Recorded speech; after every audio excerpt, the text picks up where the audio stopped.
Alright, what's going on, you guys? It's your boy Scotty, and we're here for my review on Chasing Atlanta Season 3, Episode 5. When I tell you that this season is off the chain, and, we've been waiting on this season for a while now, and in between time, we were all watching the come up not the come up ATL, but the come up New York, okay? And it was pretty good, and, I was hoping that Chasing Atlanta gave the come up a run for their money, because the come up first season of New York really wasn't that great, but this season they had came in with a brand new cast. They had a whole lot of new people, a whole lot of new drama, and a whole lot of new everything. So they turned it up. But this season, Chasing Atlanta, they give me what I need. It's not overly ratchet. You know what I'm saying? You got your ratchet moments, but it's just grown up ass issues in my opinion. Some shit might be a little bit petty. Some shit may be unnecessarily shady, but it is what it is. I'm enjoying it for what it is. So we're going to get right on into this review. We're going to start off with the brunch drama. Now the brunch drama spills over from last episode to this one, where Jay Twan went the fuck off on Wayne the Queen. And my thing about it is, Kendra is loud as fuck. Just like her makeup, just like her hair. Kendra is loud as fuck. And she's so unlikable to me. And she could be likable if she would just tone everything the fuck down. It's like Oliver was trying to have a conversation with her about their issues. He really was. And yeah, he was shady about the party. Yeah, he gave his opinion about the party or what have you. But at the end of the day, it's not that damn serious. If you didn't like what he said, just say you didn't like what he said, okay? That's all you really got to do. Like, you ain't got to go on this whole tangent. You ain't got to go overboard with the shit like you've been doing the last couple of episodes. You get louder and louder and louder and louder and louder, and your chops get louder and louder and louder. You're going off on everybody, telling everybody to stay out of it. But you can't tell everybody to stay out of anything when you brought it in front of everybody. Like, you came into the situation with everybody with your attitude and your nonsense, Kendra. So I just want you to just calm down. And you're overly sensitive, okay? You're way too sensitive. You take everything personal. You really need to calm the fuck down, because it's really not becoming of you. Like, the man trying to have a civilized conversation with you, and you still want to cause a scene, still want to be the victim, still want to play this role. Girl, calm the fuck down, bruh. It ain't that deep. I'm telling you it's not. Shit, if you didn't like what the fuck he said, call him out on that. If he apologized, accept it, and move the hell on. Y'all ain't gotta fuck with each other, but y'all, y'all are co-workers. Y'all work on this show. Y'all may have to be around each other for a certain amount of time, so just go ahead and do the damn thing. You know what I'm saying? And for me, it's like she want to compare herself to Jaylon, someone who I just totally don't like. And you know what I mean? She just want to say, how everybody came for you on your season and treated you a certain type of way on your season. That's how they're on your first season. That's how they're doing me. No, Kendra, it's a big difference, because Jalen was a shady bitch then. He's a shady ass bitch now. So it's a big difference. Now, Oliver shaded you in your party. Yes, he gave his opinion on it, and no, you didn't like what he had to say. But at the end of it all, though, you know what I mean? It's still not that damn serious. Get over it. Like, let it go. Honestly, I see why Montel left. I would have left too. Anybody got time for this damn shit? You know what I mean? It's just crazy to me. But next thing you know, Oliver decides that he wants to throw his own brunch, because he felt like the one that Cameron tried to throw one about shit. So he got Jaylon, Kendra, Wayne the Queen, and a special guest, Chasing Dallas's Reese G.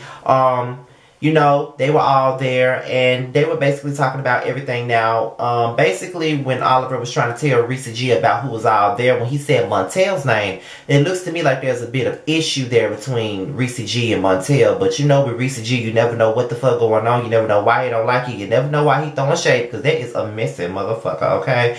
But, it is what it is. I will say that he never been messy towards me, per se, He's liked my pictures on Instagram. He's DM'd me a couple of times. But, I'm just going by what I see on the show. I don't know how he is in person. You know what I mean? I'm just judging by what I see on the show.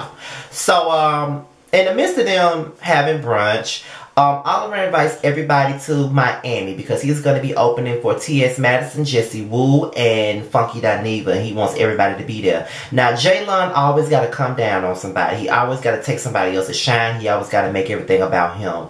One thing that I just don't like Jaylon. Like, I could never be around somebody like that. You know what I mean?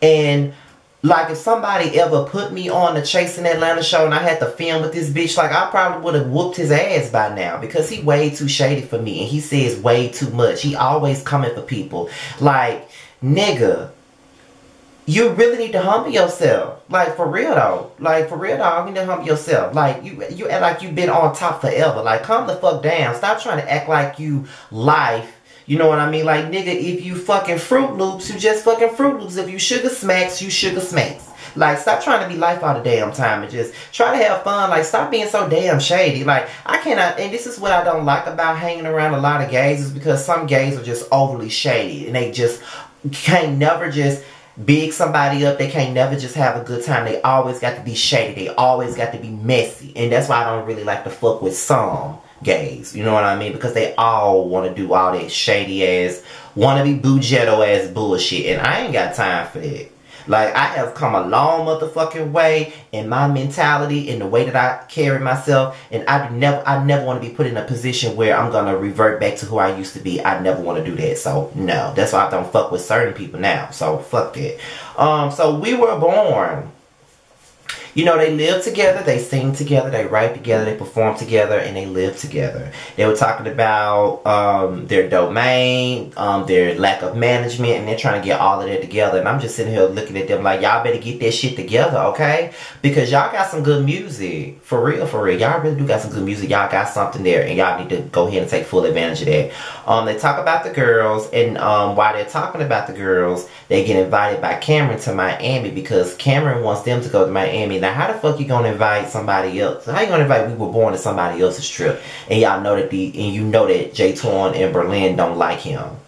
Cameron be doing some of the craziest shit, and then Jaylon called them, and he was saying, well, you know, if we're not staying in the Fontainebleau, I don't want to go there, and you know, I don't feel like Oliver is really that classy. Are you not classy either? You bougetto as fuck. You really ain't all that damn popping like you think you are. For real. Like, go somewhere and sit your ass down, nigga. For real. So, one of my favorite scenes of the night when, you know, Q and Oliver were working out. Now, it was nice to see Oliver in his peach walking into the gym. Because, like I said before, like, Oliver looked like he tastes like peach cobbler. Like, that's what he looked like. And fucking Q looked like a damn full-course meal in that damn gym. I don't know why they spoiled me with that scene, but you know, it is what it is. Like, I'm just gonna quench my thirst after this damn video because I just got a Pepsi from from the Shell station. It was like a 1 liter Pepsi, and I'm just gonna have to drink that after I get done talking about Q, okay?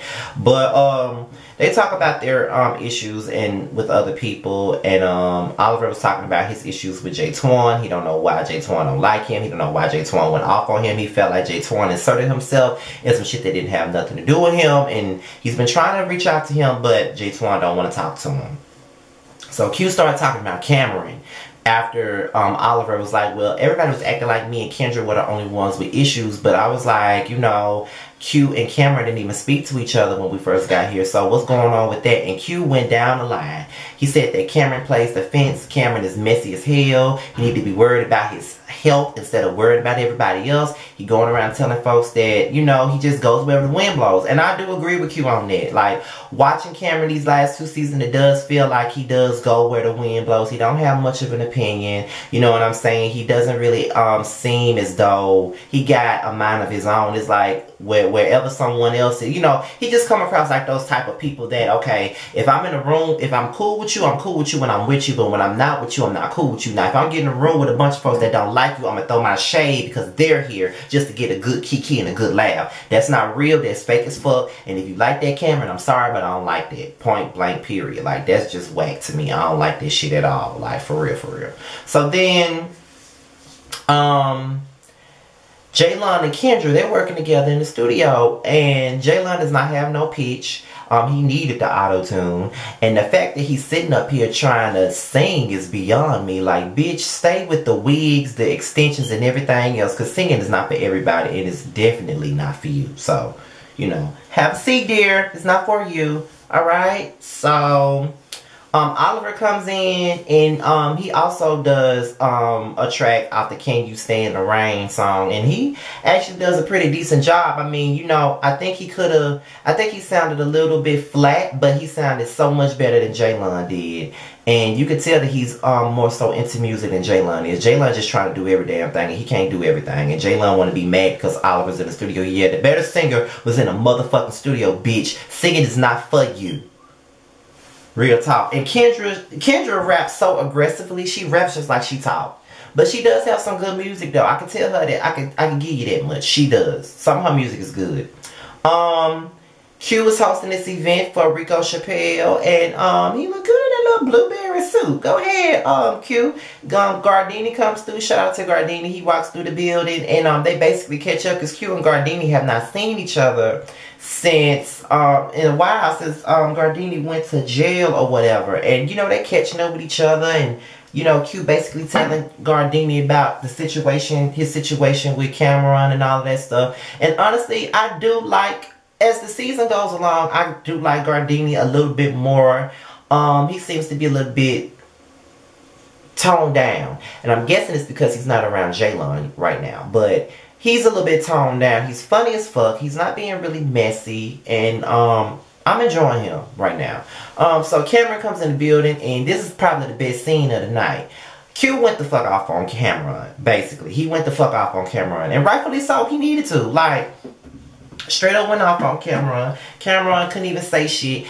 Basically a bunch of lies. He even said that Sky was the one who told him that Q said that he paid his bills. And Q went the fuck off saying, I don't even talk to Sky. And apparently Sky commented up under the video saying this episode irritated him because he never called nobody and said Q said anything. So somebody lying. So can we, Chasing Atlanta producers, can we get, because I know y'all still filming, because that's what Q said on his Insta story. So can y'all get an episode with Sky confronting Q and Cameron for for the finale or something? You know, let him come back for one damn episode so he can confront Cameron about this bullshit. Let me know, because I want to see this shit. Please do it. Please do it. We need it. And we already want Sky back anyway, so we need it.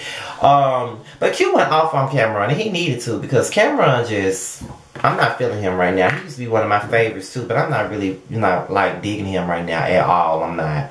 But I want to say to the whole cast though, keep the shit coming, because it's really good. This is a very good season, and next week look like it's going to be even crazier when Montel and Reese G have their words.